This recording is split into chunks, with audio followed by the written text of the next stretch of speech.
बड़े बुजुर्गों की डांट का अगर आप भी बुरा मानते हैं तो ये कहानी आपके लिए है।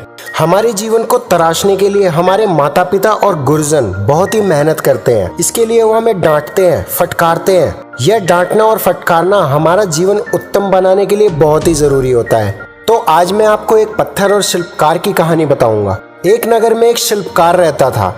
एक दिन वह यात्रा पर गया। यात्रा से थक हार कर वो एक पेड़ की छाया के नीचे विश्राम करने के लिए रुका। वहां पर उसे एक पत्थर दिखाई दिया तो उसके मन में उसे तराशने की इच्छा जाहिर हुई। वो पत्थर पहले से ही सुंदर दिखाई दे रहा था, इसलिए शिल्पकार ने थैले से अपना औजार निकाला और उसे तराशने के लिए जैसे ही उसने पहली चोट लगाई, पत्थर जोर से चीख कर बोला कि मुझे मत मारो। फिर उसने दूसरी चोट लगाई, लेकिन वो दूसरी चोट पर रोने और चिल्लाने लगा। उसने कहा कि मत मारो मुझे, छोड़ दो। तभी शिल्पकार ने उस रोते हुए पत्थर की विनती सुनकर उसे छोड़ दिया। शिल्पकार ने पड़ा वहां दूसरा पत्थर उठाया और उसे तराशना शुरू कर दिया। वो पत्थर छेनी और हथौड़ी की चोट सह रहा था। शिल्पकार ने देखते ही देखते उस पत्थर को एक देवी का रूप बना दिया।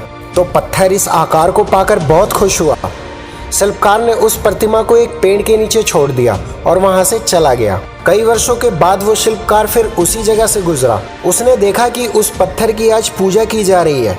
वहीं दूसरी तरफ रोने की वजह से जिस पत्थर को फेंक दिया था उस पर लोग अपना नारियल फोड़ रहे थे और तराशे हुए पत्थर की पूजा की जा रही थी। शिल्पकार ने मन ही मन में सोचा कि जीवन में कुछ बनने के लिए हमें शिल्पकार मतलब माता पिता और गुरु की डांट और फटकार को सहना चाहिए। इससे हमारे जीवन में बदलाव आते हैं।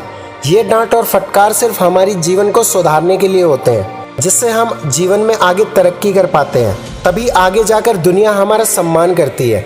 तो बड़े बुजुर्गों की डांट फटकार को बुरा मत मानिए, वो किसी न किसी रूप में हमें फायदा जरूर देगा।